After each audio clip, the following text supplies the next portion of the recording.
programa. Meu querido Gavião Bueno, que agora foi para a Band. Quem está por aqui? Bem, amigos, falamos ao vivo em definitivo. Haja coração, é muita emoção. Na estrada com Galvão, desembarque em Curitiba. Um espetáculo sensacional, já encontrei ela no caminho. E ela me falava da alegria de estar em Curitiba, que daqui a pouquinho vai até Santa Felicidade comer uma polenta, que ela é apaixonada por polenta, que eu tô sabendo na entrevista com a nossa querida Jaque. Tá certo? Haja coração. O Bodapan tem a honra de receber ela, que tá com um espetáculo sensacional no Teatro Guaíra. Espetáculo que só sabemos juntos, né? O que só sabemos? Não sei, eu sei que fui pra Band. Mas o Bodapan recebe Denise Fraga! Essa fera aí, meu! Coração, seja bem-vinda. Obrigada. É muita emoção. Obrigada a vocês. Eu cheguei no meio da festa. Olha aí, é pra você, sabe disso, né? Especial que tem essa plateia aqui comendo com a gente, inclusive. Não, isso aqui é pra você. Tudo foi preparado. Olha, eu costumo não acreditar em coincidências. O que foi aqui foi orquestrado, porque a gente recebeu a notícia que você viria aqui no Bodapan e ao mesmo tempo a gente já tinha, né, Laura, a promoção do Dia do Rádio em trazer os ouvintes aqui. Tudo casou assim, ó. Tá vendo? Sorte a minha. Aí a gente fingiu pra eles que a gente trouxe você especialmente pra eles verem. Mas, Denise... E que vocês fingiram que vocês trouxeram eles especialmente por minha causa. Olha, estamos quites. E, Denise, primeiramente, obrigado por estar aqui nos estúdios da Jovem Pan Curitiba. É uma felicidade receber uma atriz dessa grandeza, ainda mais nesse momento que o Brasil tá respirando arte, cultura com essas indicações ao Oscar, lindo, tá lindo, né? Demais. E poder receber uma atriz hoje da tua grandeza aqui nos estúdios é uma alegria imensa. Não tenho nem como descrever, definir isso. É muito legal mesmo. Imagina, gente. Eu que agradeço. Eu tô aqui, eu tava falando pra Jaque, eu adoro estar nessa terra. Pra mim, Curitiba já é parte do caminho, assim. A gente sempre faz nosso teatro aqui, a gente já veio até com a outra peça, O Eu de Você, a gente já veio 2 vezes, uma no festival, no Guaíra, e depois a gente fez também outro espetáculo no Clube Curitibano, e a gente trouxe agora o que só sabemos juntos, que é essa peça, que é um acontecimento. Um acontecimento. Na nossa, é um acontecimento. E é uma alegria poder ver o Tony Ramos de novo aos palcos de teatro. Depois de 20 anos, né? Exatamente. E também depois do que aconteceu com ele, um guerreiro, né? Nossa, a vida prega umas peças na gente, né? E no meio da temporada a gente tinha 3 semanas de estreia da peça. E aí a gente levou aquele susto, que graças a Deus foi um susto. Mas é impressionante como ele voltou. E é incrível porque a peça é uma peça, enfim... A peça é uma peça divertida, mas é uma peça que eu até nem sei como dizer, mas eu sei que é tudo que aconteceu, a gente pensa muito nesse ritual poderoso que é o teatro, que está todo mundo ali, a gente o tempo inteiro tem uma relação com a plateia, a gente começa a peça na plateia, recebendo o público, conversando com as pessoas, e foi uma festa dupla, né? Ele está de volta, junto com tudo que estava acontecendo. É muito louco que na peça ele tem uma fala que já tinha, que é: e se eu estou vivo e estou aqui, é porque ainda dá tempo. E ele fala isso depois de tudo, e foi lindo, assim. E ele Tony Ramos, gente, feliz daquele que tem a chance de encontrar na vida. É aquele tipo único, forma única.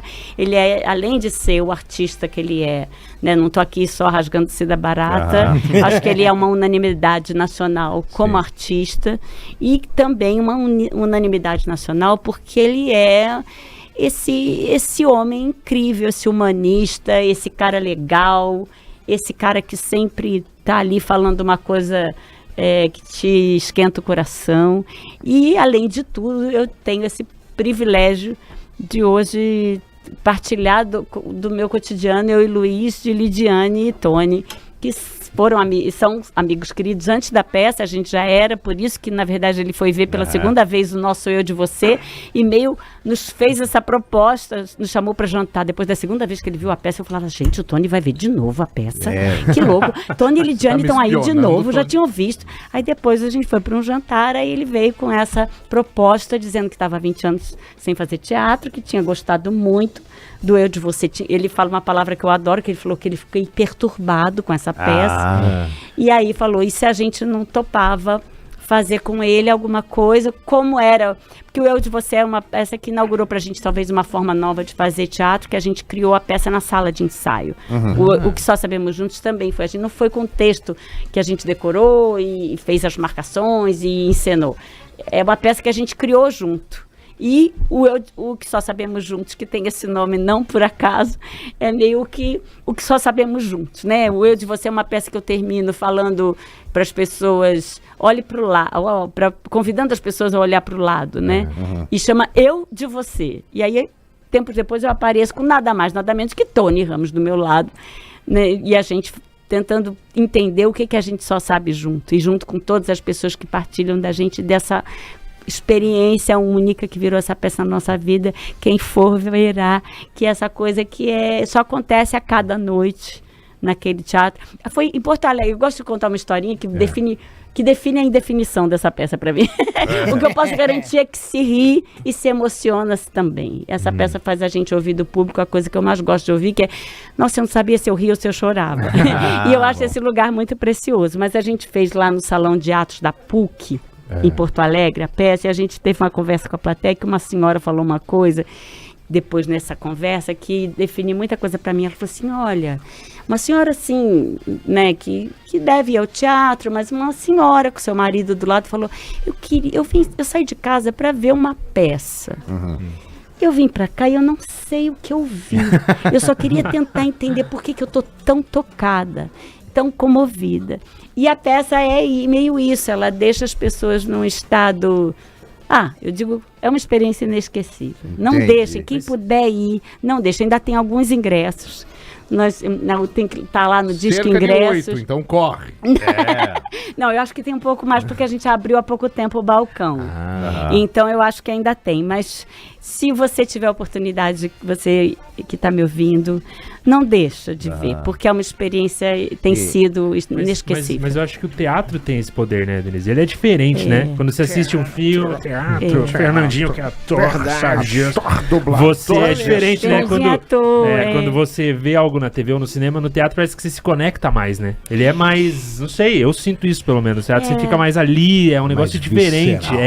Você sabe que eu tenho sentido uma coisa, que eu sinto que o teatro está virando um lugar tão precioso, e talvez fique cada vez mais e faça as pessoas mais e mais procurarem o teatro. Porque o que acontece? O fato da gente sugerir que as pessoas fiquem longe do celular, tem gente que liga, não tem problema, mas num show a pessoa pega lá, filma. No cinema não tem ninguém ali, não tem aquele constrangimento, essa pessoa pega com mais facilidade. O teatro tem um pequeno constrangimento de pegar o celular, mas tem gente que pega, a gente vive vendo aquelas caras azuis no meio da plateia. Mas quando a pessoa deixa o celular um pouco de lado e ela começa a ser capturada pela peça, ela vai para um lugar que ela não está mais acostumada a ir sozinha. E é um lugar muito prazeroso, de realmente esse lugar, esse enlevo, esse lugar onde talvez a gente não consiga mais chegar. E o teatro ainda é um lugar que propõe esse mergulho, que deixa a pessoa mergulhar. Ultimamente, como a gente recebe o público na porta, tanto nessa peça quanto no Eu de Você, e a gente conversa com o público muitas vezes depois, eu tenho visto uma coisa, gente, de pessoas me falando, pessoas que estão indo a primeira vez ao teatro, e eu digo para vocês até que estão aqui, se tem alguém aqui que nunca foi ao teatro, experimente, porque eu sinto que o teatro ele dá um prazer que muita gente não sabe, não conhece, não sabe como chegar. Hoje que a pessoa fala, como é que eu vejo uma peça de teatro? Você não tem nem mais o roteiro de cultura, você nem sabe como chegar, você tem que saber a peça que você quer ver para ir lá buscar, né? Então eu sempre falo, eu queria fazer uma campanha. Arraste uma pessoa que nunca foi ao teatro pro teatro. Boa. Ela não sabe o que está perdendo, porque eu vejo o tanto que as pessoas vêm nos agradecer essa experiência. Eu acho que também essa peça, o que Só Sabemos Juntos, é uma peça que fala sobre o fato da gente estar ali. E eu te digo, você assistir com coletivamente alguma coisa, é muito diferente. Você está na sua casa, você dá aquela olhadinha no celular, ou você vai na geladeira pegar uma água, ou no cinema mesmo. O cinema, a sala escura ainda tem esse poder muito grande, mas o teatro ele tem um poder maior, que é alguém que está do teu lado e dá uma fungada, te dá mais coragem para chorar. A pessoa que está ali do teu lado e dá aquela risada faz você entender completamente aquela piada que você tinha entendido mais ou menos. Assistir junto com uma plateia é uma experiência muito única, muito quente, né? Isso está sendo tirado da gente, né? Então essa coisa de sentar numa plateia de teatro e partilhar junto a mesma história e tirar dali a sua reflexão, né? Levar para casa. Eu falo que a coisa que eu mais gosto nessa vida é quando eu faço alguém rir, ao mesmo tempo que eu faço essa pessoa ir para casa com uma pulguinha atrás da orelha, sabe? Levar para casa a lembrancinha da festa, uma trouxinha de reflexão, sabe? Não, e a sensibilidade do ator, da atriz, ele muda em tempo real, né? Quando a plateia vai reagindo de alguma forma, às vezes até a intenção vamos dizer agora, da peça hoje aqui, tá sendo diferente da outra, porque ele tá vendo que a plateia tá indo para um outro lugar e ele vai trabalhando aquilo e as pessoas começam a chorar ou começam a rir. Isso é muito... Parece que você viu a peça, porque na verdade todo teatro, né? Você faz teatro, você sabe disso. Quando no teatro você vê que cada dia é único, né? Tanta gente pergunta pra gente assim, como é que você aguenta fazer todo dia a mesma coisa? Eu falo, mas não é a mesma coisa. E as pessoas não entendem muito na medida que tem um texto, tem um negócio que você mais ou menos cumpre ali. Mas essa peça especialmente, porque a gente tem... Tanto no Eu de Você como essa peça, esse rompimento da quarta parede, que a gente chama, a gente vai para a plateia. E não se preocupem, tá, gente? Não é teatro interativo, não fiquem com medo. Eu também tenho medo de teatro interativo. Não é stand-up. Ninguém é arrastado para fazer aquilo que não quer fazer. Mas a gente o tempo inteiro faz a plateia perceber que nós estamos ali, só nós, naquela hora, né? Tem até uma fala na peça que eu falo assim, eu gosto de contar pessoas quando tem assim muita gente, porque quando se trata de gente, 100, não é 100, né? 100 são 100 unidades, 100 cada um, né? 100 pessoas com histórias, comportamentos completamente diferentes. E essa química que acontece só naquela noite é realmente único. É realmente só aquele dia. E o que a gente acha que faz na peça é que a gente... faz as pessoas perceberem que há um encontro ali e que aquilo, essa noite, só nós vivemos.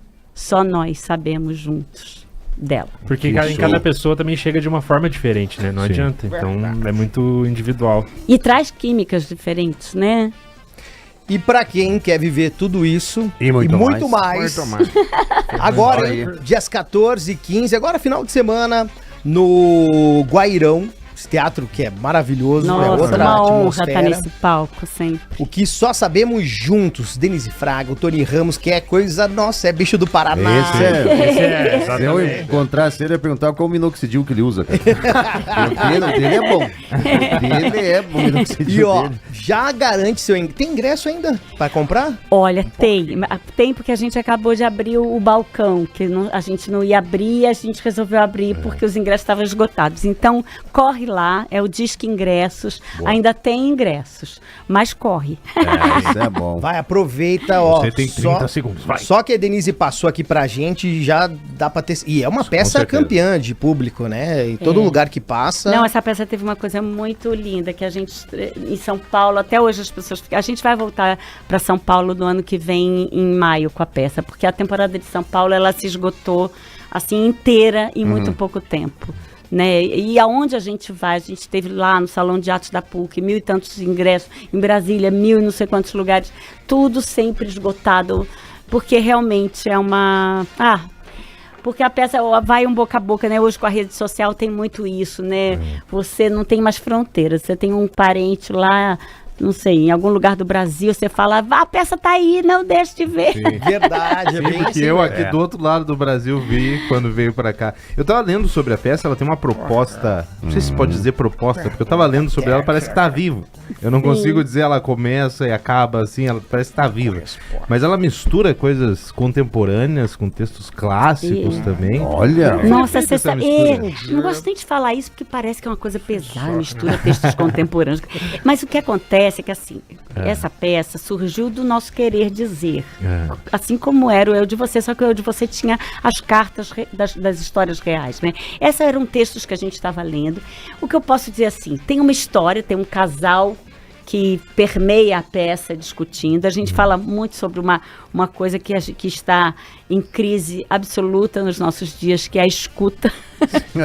Ninguém está escutando mais ninguém. A gente fala isso, é uma discussão divertida, né, que as pessoas se reconhecem muito, muita gente vira pra gente e fala assim, nossa, vocês botaram uma escuta lá em casa?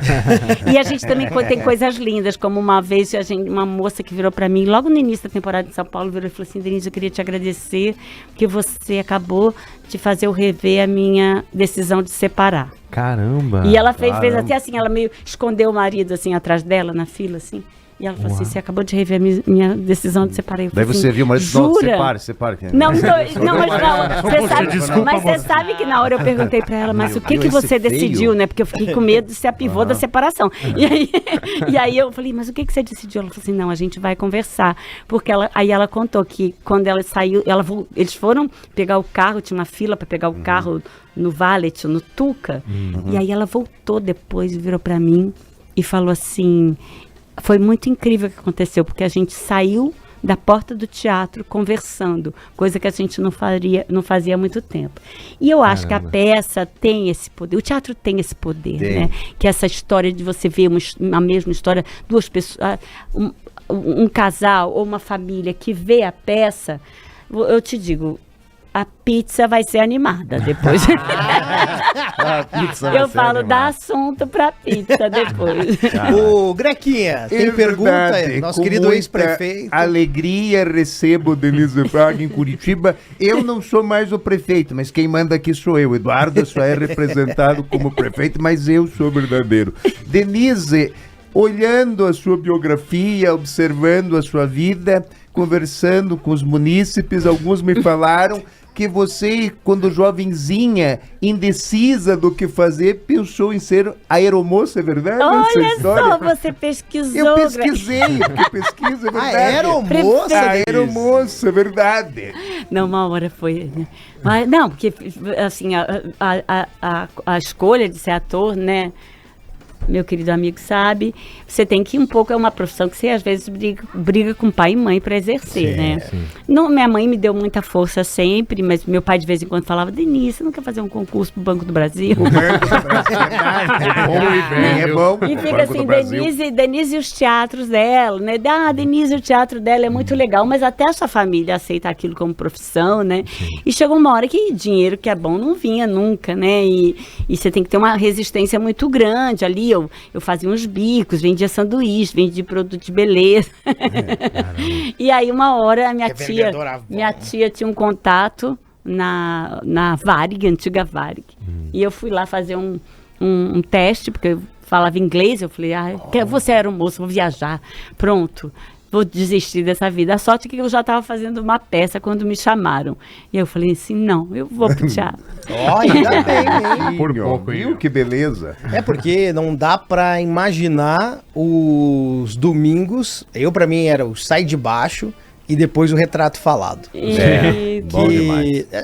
O quadro era incrível, né? Cada domingo uma história. Eu imagino a trabalheira que dava fazer aquilo. E foram 9 anos. 9 anos. 9 anos. Eu fiz 176 mulheres. Meu Deus do céu. Muito lindo, né? Aprendi muito com elas. Eu tinha depoimentos assim que eu tinha vontade de botar inteiros.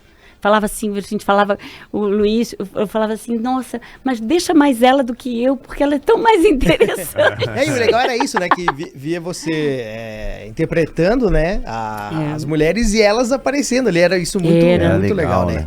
E ficou 9 anos. 9 anos. E tudo no VHS, na época era VHS. Na época era tudo... Pra assistir, né? Porque a gente fazia na época que o programa estava no Ásico, a gente recebia de 600 a 800 cartas por semana. Não era fácil encontrar uma história que fosse começo, meio e fim, porque a gente tinha como princípio não adulterar a história. Era uma história do jeito que era. Fake não tinha nenhuma. A gente não... Porque normalmente começa com fake pra... Não, você sabe que não tinha. A gente tinha como princípio contar a história. O que a gente fazia, às vezes, assim, tinha uma prima que dizia uma coisa e a irmã dizia outra. A gente juntava a prima e a irmã no mesmo personagem. Era o máximo que a gente fazia. Mas por conta disso, não era fácil achar as histórias. Mas aí, assim, vinha a história do Brasil inteiro. Caramba. E aí tinham 2 jornalistas que iam entrevistar essas pessoas pelo Brasil, né?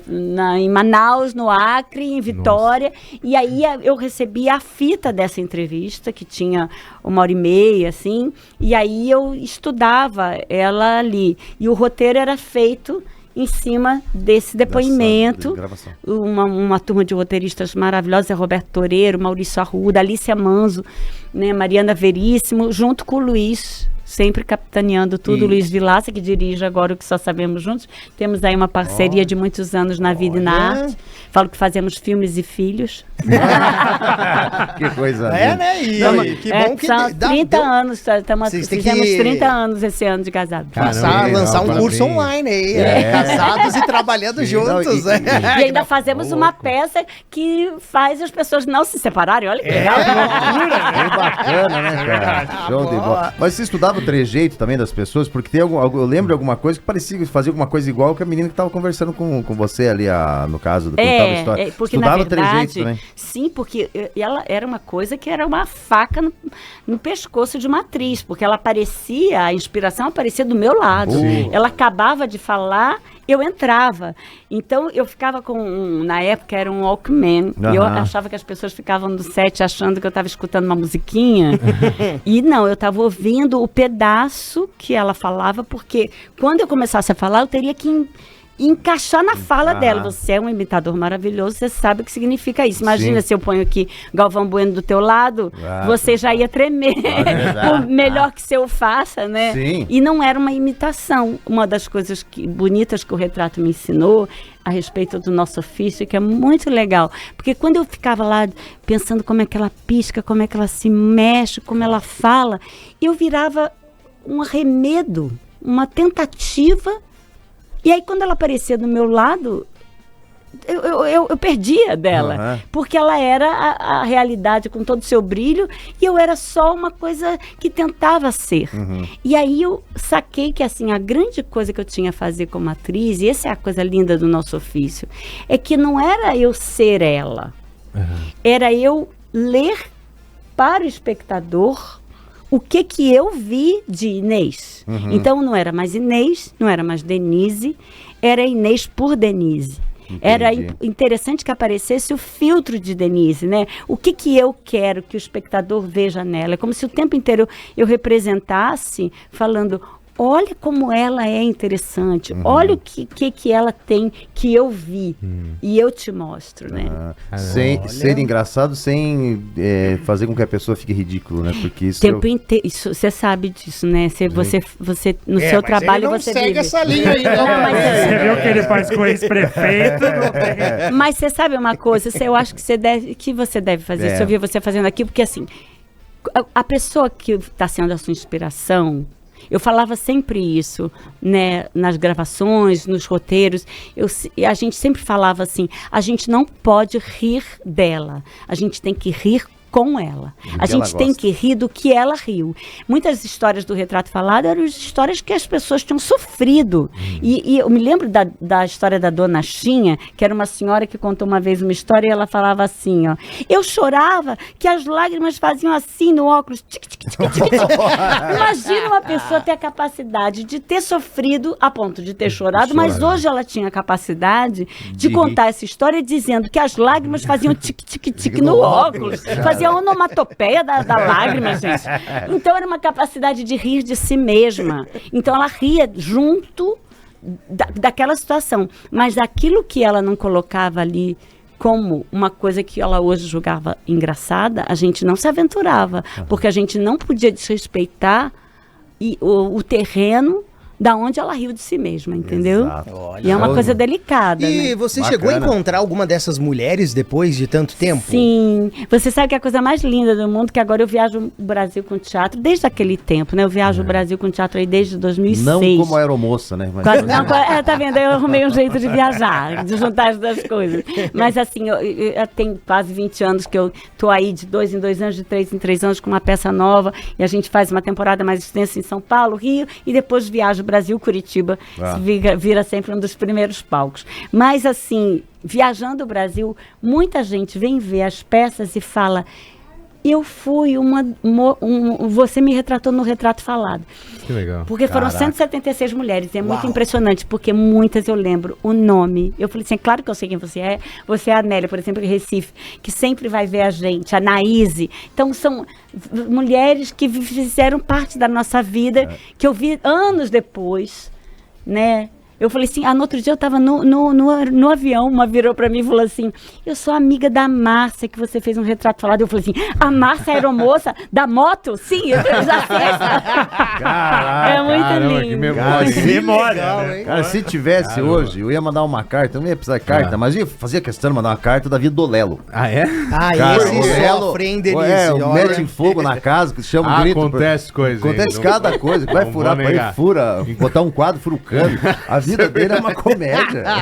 Ó, É que hoje- ano passado foi um ano que aconteceu muita coisa. Até agora tá Esse tudo também, né, tranquilo. meu? Esse ano tá por enquanto. tranquilo, né? Mas fevereiro eu queria fazer eu queria perguntar uma coisa, Denise. Enquanto você estava falando de interpretar pessoas que estão ali, né? Como era no caso do Retrato Falado. Quando você trabalhou, tipo, sei lá, o Primo Basílio que você fez, o Primo Talarico, meu, o Alto da Compadecida, quando você ia fazer personagens que eram de livros, que as pessoas já tinham eles na cabeça, era mais né? difícil? Tipo, será que eu vou fazer de acordo com o que as pessoas estão imaginando? Você tinha essa preocupação? Eu acho que a gente sempre tem, né? Assim, aliás, o Alta Compadecida, eu tenho uma... Eu queria ter isso num... Como diz, mas tem um vídeo, se procurar aí no YouTube, tem. Você tá Que o- no 2? Não, eu não eu assisti morri. ainda. Ah, é verdade. Você morreu. E Nossa Senhora só perdoou João Grilo. Ah, só o João Grilo, é verdade. Viu Nossa Senhora só deu a segunda chance pra João Grilo. É porque assim, ó, Agora, no quantas trailer. vezes você acha que eu respondi essa pergunta nesse último Ah, ano? muito. Mas eu pergunto por quê? Porque Como tem a eu licença gosto, poética, poderia voltar. porque como eu gosto muito desse Em um universo flashback. né? Isso. de super-heróis, eles voltam sempre num flashback. Por amor É de Deus. verdade. Ia voltar. É verdade. Tem Eu aí ia o adorar. multiverso do Alto da Compadecida. Não, Seria o Alto é um negócio incrível, né? Hoje é muito maluco, porque dá pra você perguntar assim numa sala, quem não viu o Alto da Compadecida? Porque a maioria das pessoas todo viu, mundo aqui né? viu, É muito louco, é um clássico nacional, né? Sim. Um filme que retrata muito do que a gente é, né? Desse país tão injusto também. Então é muito bonito. A meu orgulho, eu estava falando, é que eu tive numa conversa com o Ariano e ele declarou assim publicamente para uma plateia que a melhor mulher do padeiro que tinha sido eu. Então, meu filho, isso aí É pra qualquer um. é um louro, né? Que eu falei assim, nossa, então é Caramba, isso. Mas, que legal. mas disso, de alguma maneira, responde a tua pergunta, né? Que a gente tem muito medo desses personagens que viram personagens da literatura ou do imaginário nacional em si. Você representá-los é sempre uma responsabilidade muito grande, né? E aproveitar o gancho, até Brasil agora respirando também, cinema, tá uma beleza, alegria. O né? Brasil tá juntando de novo, Sim. não dá nem pra acreditar que todo brasileiro agora se abraçando, torcendo. Vejo a hora de começar a cerimônia do Oscar, Fernandinha levar, o filme também, né? E Todo vai mundo levar. vai. Você sabe que mesmo se não levar, né, já é um prêmio. Mas a gente certeza. duvidava também do Globo de Ouro. A própria Nanda falou, uma atriz representando em língua portuguesa, você acha que vai levar? E ela mesmo, quando falam o nome dela, você vê o susto que ela leva, é tão lindo, e o discurso. Não, e além do trabalho lindo da Nanda, da Fernanda Torres, a coisa linda é que é uma conjunção de coisas, né? Ela ser essa atriz imensa que ela é, mas ser uma mulher inteligente que tem falado as coisas que ela tem falado nessa super hiper exposição que ela está, essa história ser contada, que é uma história que a gente precisa contar, que foi uma história que nos foi negada, né? Que os nossos pais não nos contavam por medo, a nossa escola não podia nos contar. Então, muita gente não sabe mesmo essa história por dentro, né? Das famílias, aonde chegou, né, todos os crimes da ditadura militar, né, e é tão bonita essa história estar sendo vista e revista e vista por pessoas que nem talvez frequentem muito o cinema nacional, e você vê agora um país torcendo por um filme, por uma atriz, por aquelas atrizes, ser uma continuidade ainda de Fernanda, que é um símbolo para todos nós, torcendo como se torce para a Copa do Mundo. Sim, é verdade. Que coisa mais linda. Não. E aqui, inclusive, até a gente vai até, Zico, desculpa, aqui em Curitiba, se eu não me engano, no Cine Passeio, né?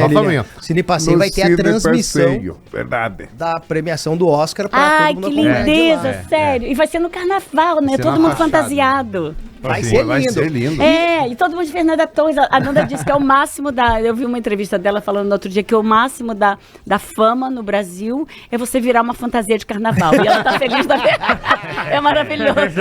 E até com isso, Denise, eu queria perguntar se tem já projeto engatilhado pro cinema nacional, se você tem algum filme já em vista. Então, eu tenho 3 filmes que eu fiz no ano passado. Ano passado ainda fiz essa proeza com toda a turnê, eu ainda fiz 3 filmes. Um deles foi O Sonhar com Leões, em Portugal, que é o segundo filme que eu faço em Portugal. É um filme muito interessante, que vai talvez ser lançado ainda esse ano aqui no Brasil. Legal. Chama Sonhar com Leões. Tem o Edificante, que foi um filme do Marcelo Lordello, daquela turma maravilhosa de Recife, um diretor talentosíssimo, chama Edificante. E um outro filme lindo, chamado Livros Restantes, que eu também filmei o ano passado e que talvez seja lançado, não sei se é ainda esse ano, mas no ano que vem. E tenho aí 2, 3 convites de outros filmes que eu talvez faça ou ainda esse ano, no segundo semestre, ou no ano que vem. Mas é muito feliz, eu fico muito feliz. O nosso cinema está vivendo esse momento de glória, né? E aproveito para dizer aqui, sempre que vocês souberem que estreou um filme nacional e vocês tiverem algum interesse em ver, e você pensar assim, eu vou ver aquele filme ou vou ver aquele blockbuster americano que tá... Vá ver o filme nacional, porque existe uma coisa que assim, a gente só ganha espaço, o cinema nacional só ganha espaço nos cinemas, quase como uma gincana semana a semana. Se você vai bem uma semana, você ganha a segunda. Se você vai bem aquela segunda, você ganha a terceira.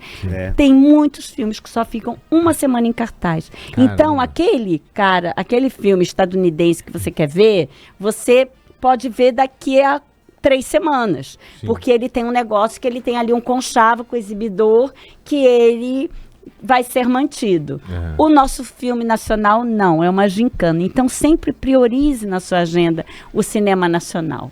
Né? Assim que você soube do lançamento, viu lá o ator que você gosta anunciando o seu filme, vá agora, vá já, porque aí a gente ganha mais tempo de exibição e dá chance à coisa que é o maior aliado do nosso trabalho, que é o boca a boca, né? Nada supera aquele amigo que vai ver um filme e fala, você tem que ver, você não pode perder. Sim, show de bola. Eu acho que legal, né? Tem que assistir o cinema nacional e aí o gringo a gente pirateia. Isso. Não pode? Não pode? Desculpa. Não pode. E novela não tem tempo, né? Com tanto filme, tanto peça não, de teatro. Mas faz tempo, né? Mas eu gosto de fazer novela. Eu fiz uma recentemente, 21, né? O tempo tá passando muito rápido. Mas eu fiz, no meio da pandemia, eu fiz uma novela no Um Lugar ao Sol. Foi uma novela que a gente filmou o tempo inteiro de máscara. A gente só tirava a máscara no ação. Foi no meio da pandemia. Nossa, que tempo doido, né? Tem até o aviso no começo. Meu Deus, que loucura. Um texto lindo da Alicia Manzo, uma novela dirigida pelo Maurício Farias, que é maravilhoso. Uma turma maravilhosa, um elenco incrível. E recente, tem 3 anos. Mas eu faço novela, que as pessoas falam, você não faz novela? É que assim, eu faço teatro. E eu preciso, como diz, programar. Se eu souber que eu vou fazer uma novela daqui a 1 ano e meio, daqui a 1 ano, eu vou me programando. O que não dá é que eu falava, Denise, você larga a sua turnê, sua equipe para gravar, aí eu não consigo, mas quando eu programo, eu faço e adoro fazer TV, porque eu acho que o que a gente quer é contar uma boa história, né? Na TV você começou pela TV Pirata, né? Foi o primeiro trabalho ou não antes? Não, eu sou mais velha. Conta pra gente como meu primeiro papel, assim, antes eu fiz umas figurações e tal, mas foi em 87, em Bambolê. Foi uma novela que até reprisou há pouco tempo no Viva. Né? Deve estar lá, tem eu bem novinha. Bambolê, cara, é verdade. Que legal. Que legal. E eu vi uma peça, um dia que tem uma entrevista sua lá falando sobre uma peça que foi difícil. Não porque tinha um pouco de humor e tudo, mas também pelo palavreado, que era A Visita da Velha Senhora. É isso, né? Que foi difícil. Foi tipo assim, tinha alguns palavreados que durante a peça, eu vi algo que você comentou em relação ao texto, assim, que você entonava algumas coisas que não estava muito habitual para as outras peças, se eu não me engano, algo assim. Não, é um texto incrível. Aliás, A Visita da Velha Senhora é um texto do Remar que a gente queria montar muito, e é um texto, assim, irretocável. É um texto que acho que é uma coisa de palavrão. O que será que eu falei? Não tem palavrão na Visita da Velha Senhora, não. Talvez você, na mesma entrevista, eu possa ter falado, na época do Trair e Coçar é Só Começar. Quando eu substituí o Trair e Coçar era Só Começar, tinha umas piadas, assim, digamos, que eu não faria hoje. Pode ser isso. Pode ser isso. Eram umas piadas que me custavam, assim, fazer, né? Umas piadas, não por nada, não por ser uma puritana e não, mas eu não, porque eu acho, sabe uma coisa, Zico, eu acho assim, a risada, para quem trabalha com comédia, você sabe, a risada, ela não é o rio. A risada, ela é uma voz, ela tem uma qualidade sonora. Quando você tá no palco e você ouve a risada, você fala, que é o lance do pior que é, né? É exatamente. A coisa que eu falo por aí, né? A minha risada preferida é a risada pior que é. Que é aquela risada que ela vem e ela faz e ela dá uma morridinha, tipo, que é o cara justamente rindo e ele dá uma morridinha e fala, pior que é, a gente faz isso. Porque é o cara se reconhecendo. É a identificação, né? E a identificação doída no meio do humor. Por isso eu acho que o humor é um grande ingrediente para comunicação, né? Porque a pessoa com humor, ela tá ali aliada com você, compreendendo a ironia, né? Você não ri da piada que você não entende. Então o humor, ele te dá uma capacidade de compreensão da ideia muito grande. Aí você ri, mas você fala, puta, pior que é, eu faço isso. Então, a gente se identifica, né? Não, é bem isso mesmo. E quando você faz muito comédia, e tudo que eu faço tem um dado de humor, né? Essa peça tem, o Eu de Você tem, todos têm um pouco de humor. E quando você escuta a risada, ela não é assim, o público riu, tá bom, né? Porque se eu, sei lá, eu subo no palco e faço, não sei, uma piada homofóbica, vai ter gente que vai rir. Sim. Uma piada racista, vai ter gente que vai rir. Mas isso não me interessa, por exemplo. Entendeu? Então, é assim, eu me lembro que muito cedo na minha vida eu fazia o Trair e Coçar, e aí eu saí de cena, assim, uma hora, e eu entrei na cena, na coxia, junto com o Roberto Perillo, que fazia comigo, e eu meio dei um soquinho assim na mão, fiz... Aí ele falou assim, mas o que foi? Eu falei assim, não, é que não funcionou. Aí ele falou assim, mas como não funcionou? Eles riram. E eu falei, mas não é esse riso que interessa. Olha, eu tinha, sei lá, 26 anos. Caramba. Mas eu já tinha essa pesquisa sobre essa risada como voz, sabe? Porque nem toda risada ela tá te dizendo uma coisa legal. A nossa aqui é por educação, nossa, colega. A gente faz show de humor aqui, qual vier pra nós tá bom, né?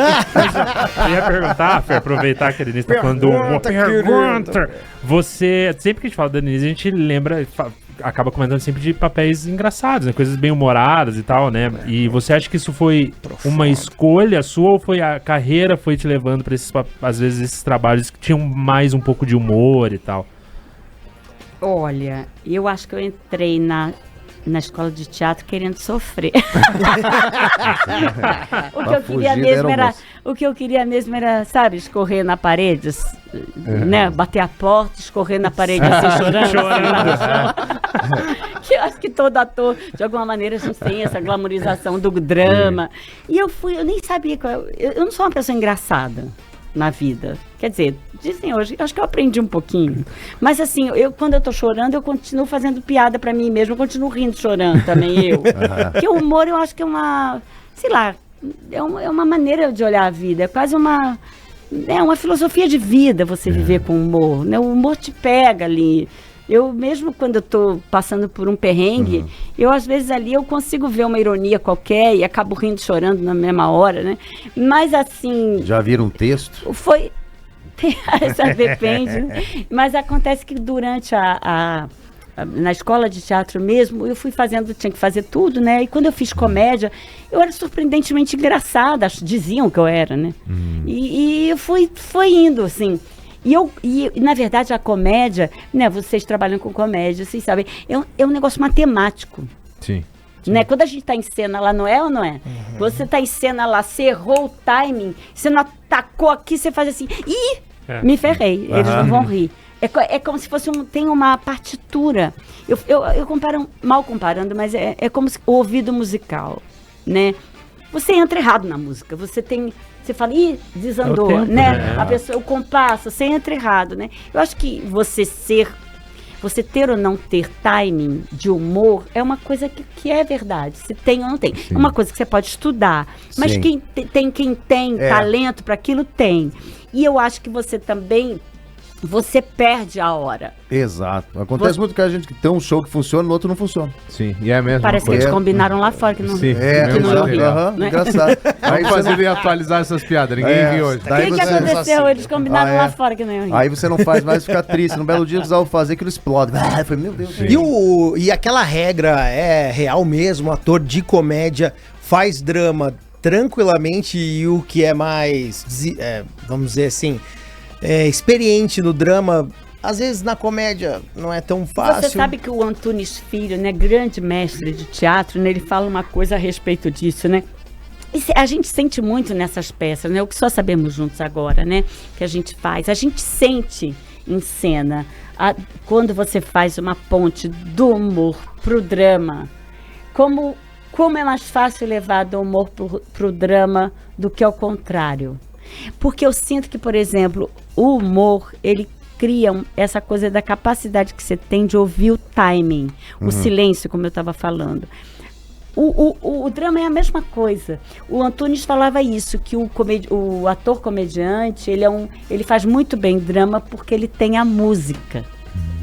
Que é isso, essa capacidade de ouvir os silêncios, a hora de atacar, que o que manda, na verdade, em tudo é a verdade. Porque se você perde a verdade da cena, não interessa drama ou comédia, você perdeu.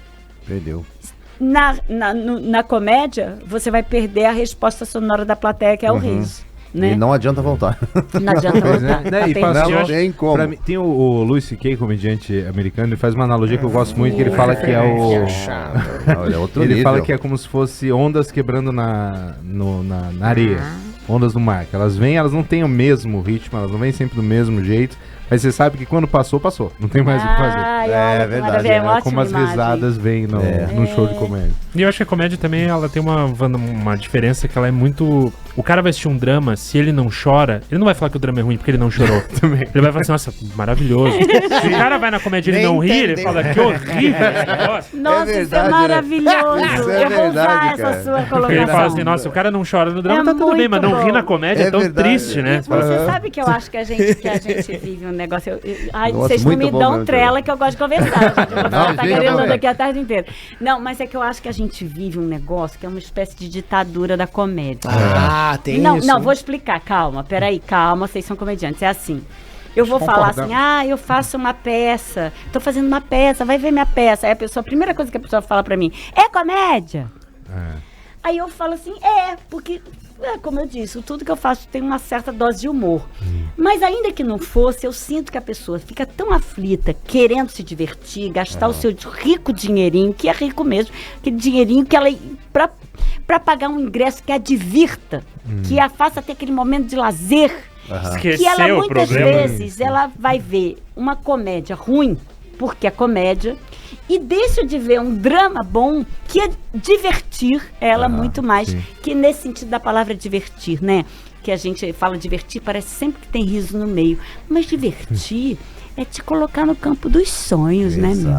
É te colocar naquele lugar onde você é capturado, onde você fica de boca aberta e perde o seu corpo e não entende mais aonde você está, você fica em enlevo total.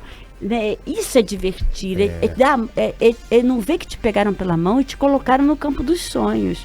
Então você poderia ter aquela história contada para você com todo o seu vigor, sem você dar uma gargalhada, mas você sairia do teatro embalsamado num prazer profundo, que aquela comédia ruim que você optou ver só porque era comédia não te deu. A minha filha que fala muito, minha filha fala assim, não importa o destino, o importante é a jornada. A jornada, que vai acontecer até lá. É lindo isso, adorei sua filha. E se você quer se divertir, agora, nos dias 14 e 15, no Guairão, a peça O que Amanhã e depois. Amanhã e depois. Estamos lá esperando vocês. O que só sabemos juntos, Denise Fraga, Tony Ramos, olha que dupla. Meu Deus do céu. Então vai, garante já o seu ingresso. Sim. Corre lá, disqueingressos.com.br. Garanto que depois da entrevista aqui, ó, vai dar sold out até na outra sessão ali. Vai ter mais uma sessão. Vocês vão ter que voltar pra Curitiba. Gente, corre. Não, é lindo. Eu sou suspeita pra falar. Eu falo que essa peça tem um negócio. É muito bom você ter uma peça que você fala assim, vai ver, você não vai se arrepender. Né? Você falar, eu falo que eu pareço uma criança querendo mostrar o quarto no dia do aniversário, sabe? Nem ver o presente que eu ganhei. O presente que eu ganhei nessa peça foi nada mais, nada menos que Tony Ramos, né, gente? Do meu lado, que é aquela coisa que é incrível. É muito bonito. Não, a gente tá muito feliz de ter essa peça. O artista que ele é, né? Além do seu ator que ele é, ele encena. E ele tá num prazer, sabe? É tão bonito de ver que ele tava 20 anos sem pisar no palco. E faz falta, né, o teatro para um ator. Ele tá numa felicidade. Era pra gente ter acabado a temporada em outubro, mas ele não se aguentou, ele deu um jeito na agenda dele, tá agora trabalhando que nem um maluco, tá gravando novela e vem pra cá, porque ele quer continuar, porque você vê no brilho do olho dele a felicidade que ele ficou com essa peça. E isso é um dos atrativos, além da coisa, da peça em si, um dos atrativos é ver a emoção do Tony. No final ele fala umas palavras, muitas vezes ele se emociona, ele não consegue terminar.